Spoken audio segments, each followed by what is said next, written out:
Welcome to this explainer. I am absolutely thrilled to have you here today because we're tackling something that honestly affects pretty much every single one of us. Now, you might be thinking of mental silence as just, taking a break, just kicking back and zoning out. But the concepts we're diving into today, they completely flip that idea on its head. Mental silence isn't passive at all.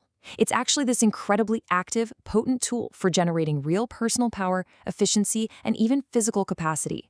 So if you've ever felt like your brain is just stuck on a hamster wheel that you literally can't step off of, well, you are definitely in the right place. Let's get into it. Okay, so here's our roadmap for today. We're going to start with an ear full of trouble, then move into the art of mind emptying. After that, we'll look at practicing daily mental silence, followed by refilling the empty void, and finally, we'll wrap up with escaping the guilt trap. All right, part one, an ear full of trouble. Basically, we're looking at the real cost of living in a noisy world. Picture this. We have all experienced the stark difference between going to bed totally stressed out and waking up completely exhausted versus actually waking up truly refreshed, right? Think of the person who goes to bed right after listening to the late night news, just tossing and turning all night long. They've essentially given themselves an earful of trouble. Contrast that with someone who has a solid, fail-proof go-to-sleep plan. They're reading, maybe praying, just finding some calm before bed. They go to sleep with a mind full of peace.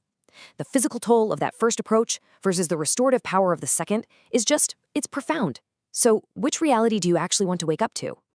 See, we're battling what you could call a modern affliction. We live in this crazy world that has completely annihilated space and time, just relentlessly bombarding our daily routines with noise. But here's what's truly fascinating about this. Scientific experiments actually show that we never completely adjust our physical or nervous mechanisms to noise. Absolutely no way. No matter how familiar a sound is, like a car horn outside your window or an airplane flying overhead, your subconscious still hears it. And these noises actually cause tiny impulses that result in muscular movements and physical shocks while you sleep.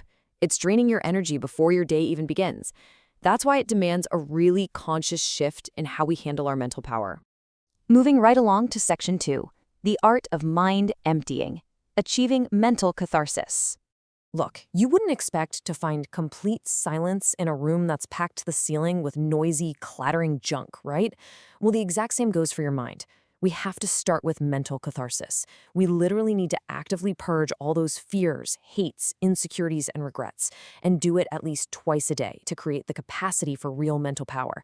Think about it. Haven't you ever felt that massive, almost physical sense of relief after pouring your heart out to a trusted friend? Emptying the mind brings that exact same sense of physical and emotional release. It clears the deck and makes space for real, actionable energy.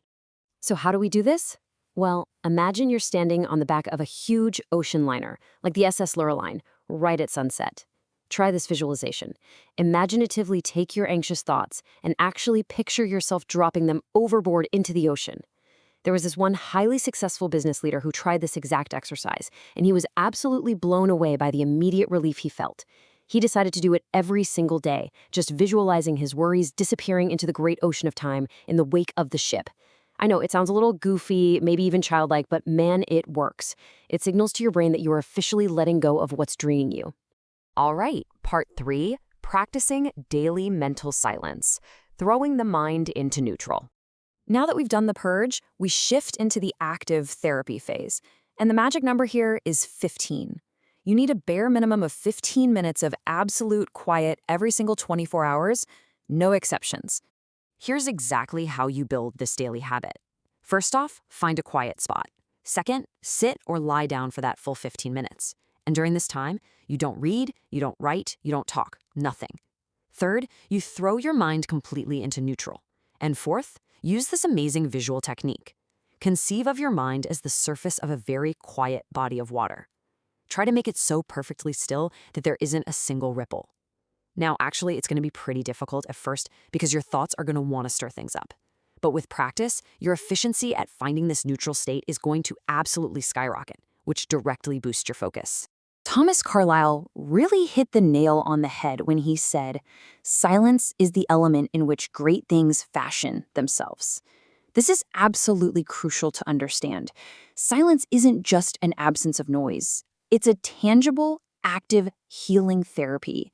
It is the literal environment where your nervous system heals itself, where your efficiency is restored, and where your personal power is genuinely forged. But wait, we need to talk about a really critical warning here. What actually happens to an empty mind? If you successfully purge your worries and throw your mind into neutral, you've just created a vacuum, and you can't just walk around permanently with an empty mind. Nature abhors a vacuum, right?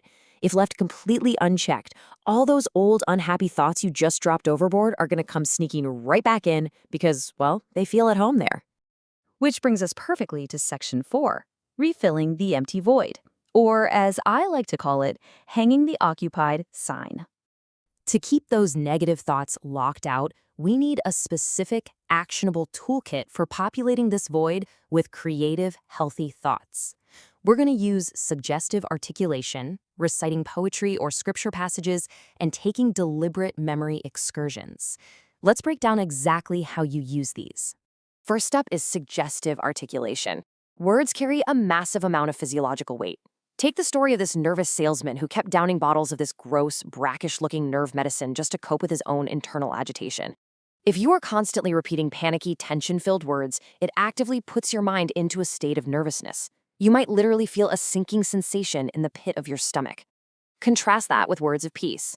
Slowly repeating melodic words like tranquility or serenity, or reciting comforting passages about still waters. Well, that drops peaceful concepts directly into your subconscious. They act like a healing balm, lubricating your mind with peace so you can get back to operating at peak efficiency. Another fantastic technique for hanging that occupied sign is making planned, deliberate excursions to peaceful memories. Imagine standing on a beautiful Hawaiian balcony, just looking out at the palm trees and the surfboards, and consciously enshrining that memory so you can pull it back up during really stressful, busy days. There was another guy who literally painted a mural of his childhood countryside right in his dining room, just so he could mentally walk barefoot up his childhood lane while eating his breakfast. And you know what the best part is?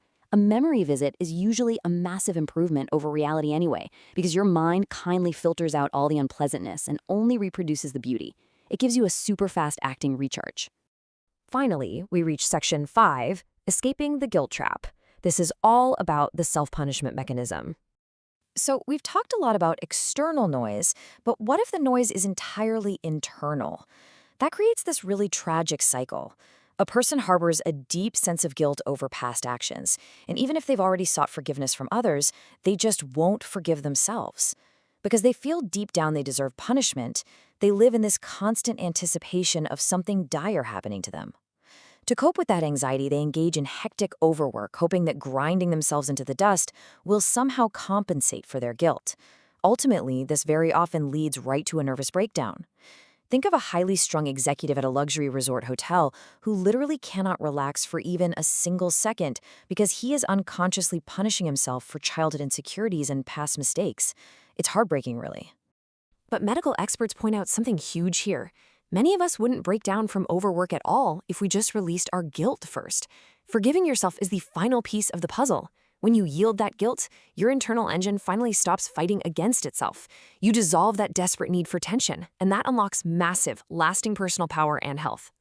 Well, we have covered a tremendous amount of ground today, haven't we? From ignoring the noisy world to practicing mental catharsis, locking in our 15 minutes of daily silence, and finally dealing with that heavy underlying guilt. So I want to leave you with this final provocative thought.